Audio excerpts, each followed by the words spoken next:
Alright guys, welcome back to Mr. Post Frame. My name is Paul. For those of you who are new to the channel, we are a custom Barndominium builder. I DIY'd my own home, which is what I'm in right now. So for those of you who are new, we design Barndominiums all over the country. So if you want to design one yourself, reach out to us, design at Mr. Post Frame. We can help you out with that. We also have a Patreon group. We love self-builders, so we dedicate a group to them on Patreon. We talk about different self-building topics. We do lives. It's a great community of other self-builders that share. You get to share your build on there as well. But today's show is going to be on this wood stove right here. I'm going to clean this, so it's going to be a step-by-step process on how to clean your wood stove. This is a Regency F5200, so it's a pretty big wood stove. I use this along with my Radiant concrete floors in the winter to heat my house, so I burn this all the time. This is a really awesome stove because its burn time is almost 30 hours. I have installation videos on this. I have a video on that Hearth. I made that out of a piece of red oak that was on our property. I have videos on installing this Versetta stone all the way up. So you guys can check all that out on our channel. We'll leave links to that. But just to give you a little background on this stove, I think it can hold 96 pounds of logs, which is a lot. It's got an ash box down below it so you can clean it out. I rarely use it. What I usually do is I like to keep like 2-3 inches of ash in the firebox. So as it accumulates, I'll just bring a bucket in and scoop some out. It's nice to have a nice layer of ash in there while you're burning. This house that we're standing in is 4,000 square feet. So we're around 2,300 square feet on the main floor, and then the rest is upstairs. And this can heat our house up to 75 degrees pretty easily in the winter. That's why I love this thing. We live in an area where we have lots of wood available to us. But one of the most important things is to do an annual cleaning on it. So I'm going to go ahead and take you through that today and how we do it and what you need to do it. Alright guys, so here is the stove. You can see that I have yet to clean it. And so it's pretty dirty. I should have done this at the end of the season as soon as I could have got on the roof, but didn't allow it. So I'm going to get this glass all cleaned up. I'm going to get all the ash out of there and just get this whole thing cleaned and clean the chimney pipe. And I have to go up on the roof to do that. So I'll show you all the stuff for that. But the first step is to get all of this out of here. So this actually has a place for an ashtray right here, which the ashtray is outside. So I will go get that, bring it in. We'll get this all cleaned out. But one of the most important things here is we have this catalyst gauge. It's a thermometer. It tells you when the catalyst is active, and that's basically the efficiency. The catalyst is what makes these things efficient. It reburns the gases, so that tells you when that's active. This here is a thermometer for the pipe, and you're going to want to pull this out so that when you run your cleaning brush down in here, you don't break this off. And this is just a hole's drilled there. There's a magnet, so you just have to literally pull this out. There could be a little creosote build up on it, so it might be a little tough to get it out, but I'm just going to wiggle it back and forth, get it out, and then it'll be out before I forget, so I don't ruin it with the cleaning brush.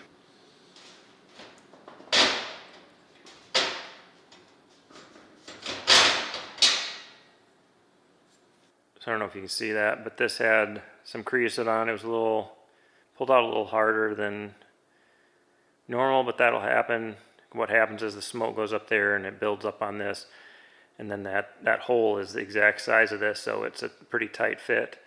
But I'll get this cleaned up as well. But you definitely want to remove this, because that part right there sticks on the interior of the pipe, and if you were to run your cleaning brush down, you would break this and damage it. So a couple things about a wood stove if you've never used one. We have the damper, which closes off the flue pipe, the chimney pipe, so that the gases and smoke have to come to the front of the stove, over through the catalyst, and then out. And what that does is it reburns it's a reburn system. It creates more heat, it's more efficient. And then here you have your air control. That's how much air your stove gets. So starting it, you're going to have this open. Once you get it going, you got to keep this closed, or these can overheat. But there's the lever is in the closed position right now. So you can see that is closed. And then if I pull it back, that opens it up. So when I close this, all of the heat and smoke comes to the front and goes up over the top where they have this reburning process up there. Most wood stoves today have this kind of similar technology. They're all a little bit different, but same concept. So you can see here there's a seal around the door so that seals it off good. For those of you who are kind of unaware of like what wood stoves do, so this whole thing will heat up. There are some side panels on it that keep it from being so scorching hot that it's gonna, start everything on fire. There's standoffs that you have to abide by, all that kind of good stuff. But these are the most efficient type of wood burning appliance you can put in your house, because this whole thing heats up. This whole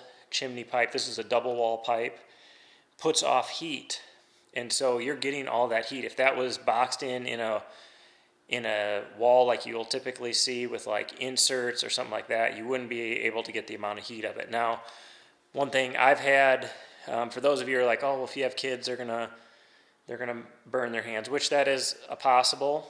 But what I do is I build out a hearth, and the kids know that they're not to be stand on that hearth, and it just is what it is.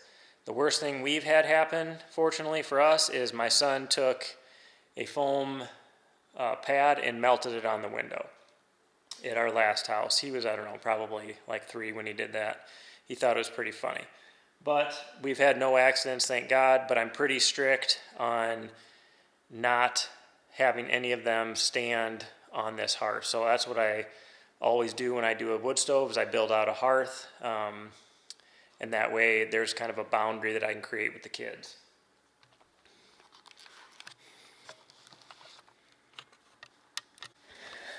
All right, so here is the ash box that slides in there. Pretty dirty, but when it's in there, there is actually a little spot where you can pull out a metal cap, and then you can scoop all this down there. I typically just use like this little shovel and shovel it in there, but I'll do that to get it started, and then I will show you how this works right in here. It's down here somewhere.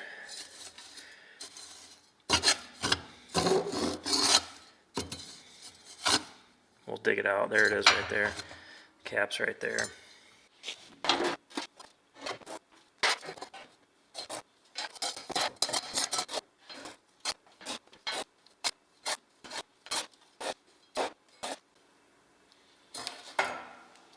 All right, so now we'll go dump this. I dump all of this in the garden and till it into the garden because it's excellent fertilizer.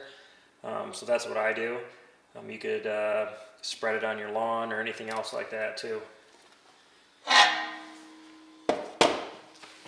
All right, so you can see I slid the ashtray back in there, and now I'll show you that little hole that most wood stoves will have if they have an ashtray underneath.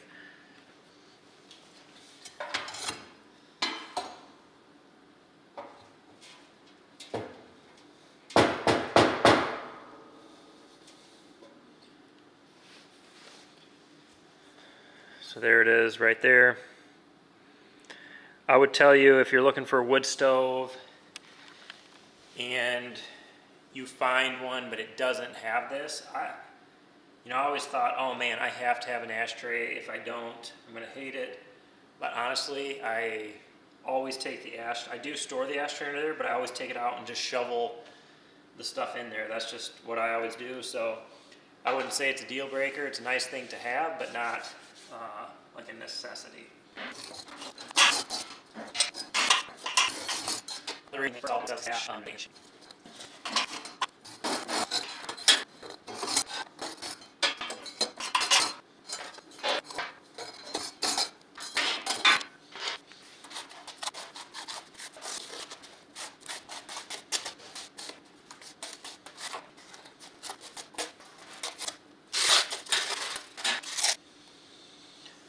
will tell you one thing I did last winter is I burnt a lot of wood that was damp. So that's why you see some of this charring right here. Because I was burning wet wood, which in this case is not good. But it's all I had to work with, so I'm interested to see what the how much ash comes out of the pipe.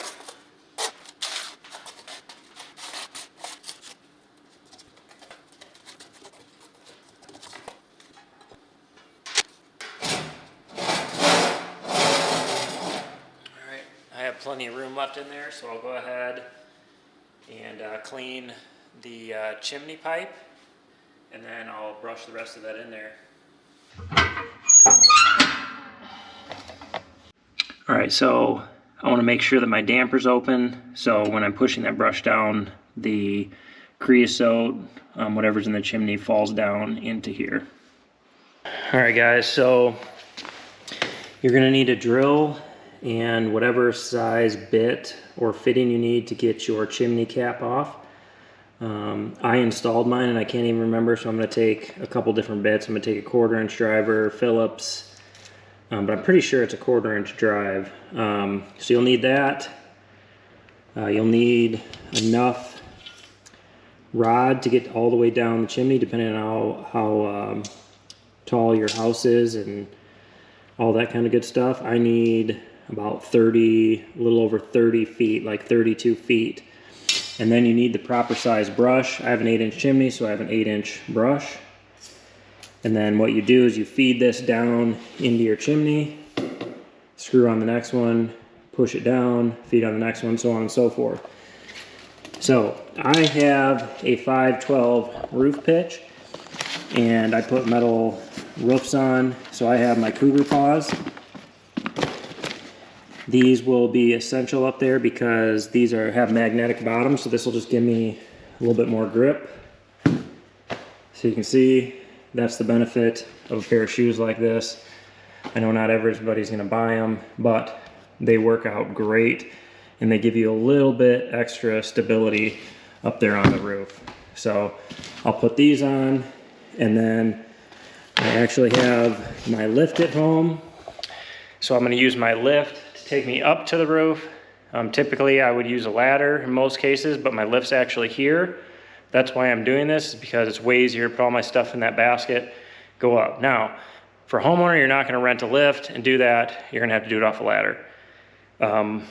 One suggestion is maybe get a backpack, put all the stuff you need in it, put it on, take it up there, and then you'll have everything up there and you won't have to keep going back and forth, because you want to limit the amount of times you have to climb on and off the roof onto a ladder, because that's scary, especially if you're going up 30 foot like I have to. But I'm gonna get my lift over here, get up there, and then I'll show you guys how we feed that down.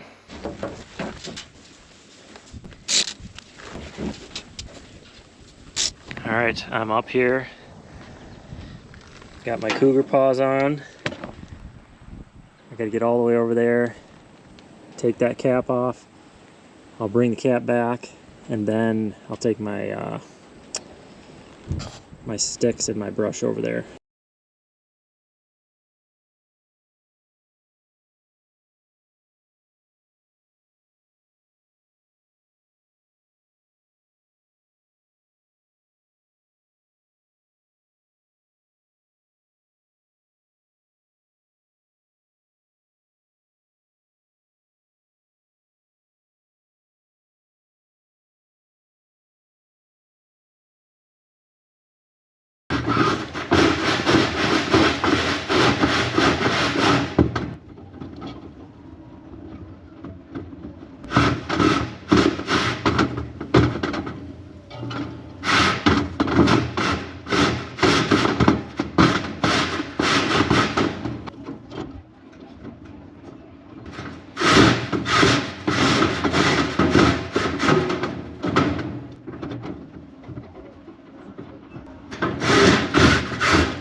Hello? Does it look like it's down all the way? Yeah, what's down?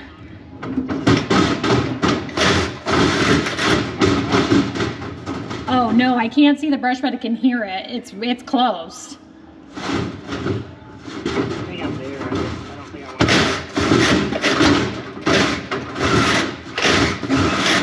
want to. Yeah, you're. Yes. Okay. Sounds good. Thank you. Okay.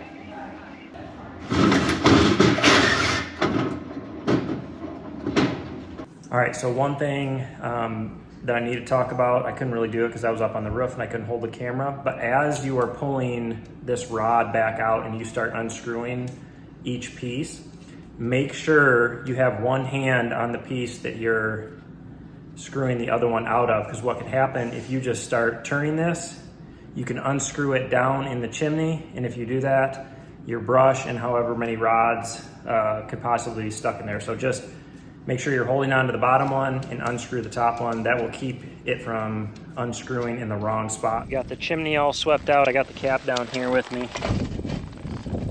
And you can see it's pretty carboned up. So I'm gonna clean this off. Clean this off. It all kinds of falls off on its own. And put this back on. Depending, at a bare minimum, you should clean your chimney once a year. I always try to keep all my chimneys straight, no turns, anything like that.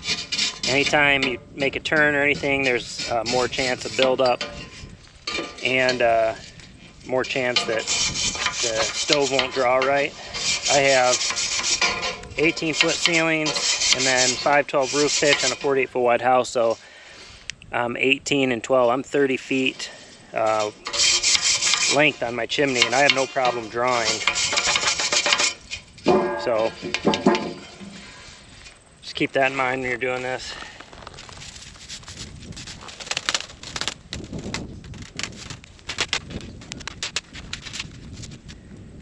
Like new.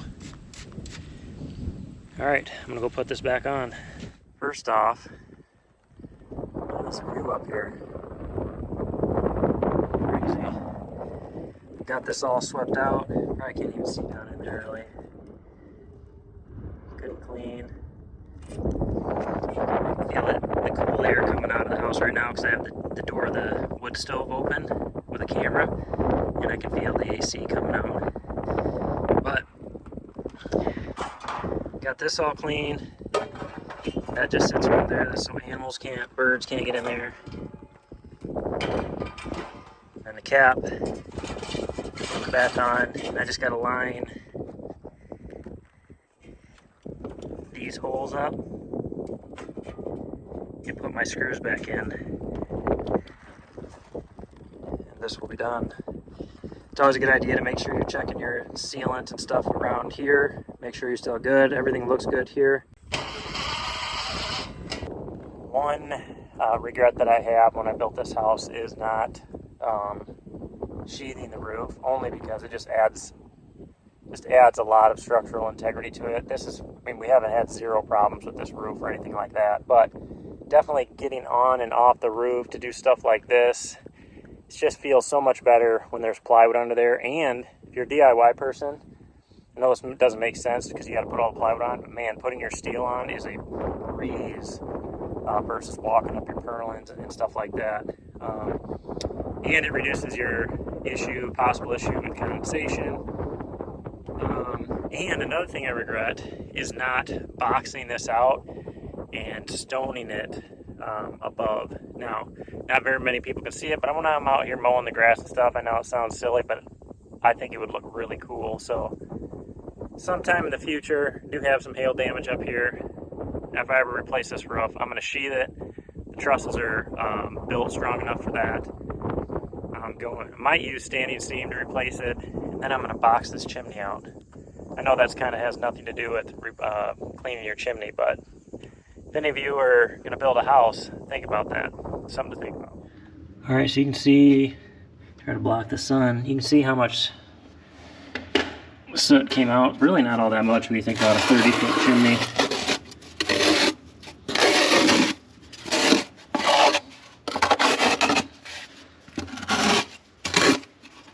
really not that bad because I burnt quite a bit of lumber, or I burnt quite a bit of wood that wasn't actually dry enough. I didn't have it under covering, so it was damp. So that's really not bad at all. But I'm gonna get the rest of this sucked out of here, get the glass cleaned off, and then we'll be ready for another burning season.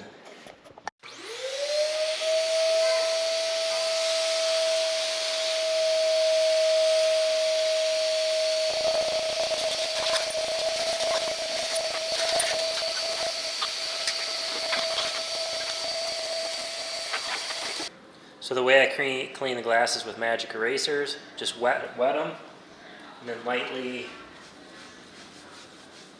wipe the window.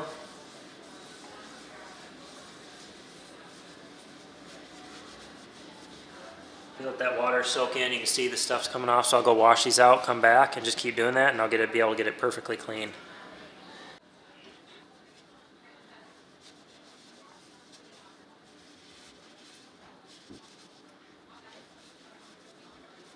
If you get some pretty good buildup, like right there, you can take a razor.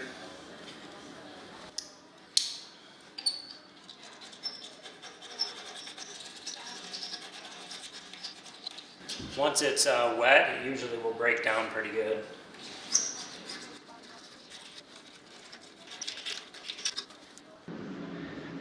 All right, there it is, all cleaned up, put back together. Make sure you don't forget to slide your thermometer back in. All right, that's gonna be a wrap on today's video. Hopefully somebody that needs to clean their wood stove or chimney pipe will find this useful. Anything you see in the background, from the hearth all the way up to the stone on the wall, I have videos on that. It's under the Mad County build series, which is our self-built Barndominium that I'm in right now. So check that out. As always, we appreciate you watching. If you haven't already, hit that subscribe button, share us with your friends, and we will catch you on the next video.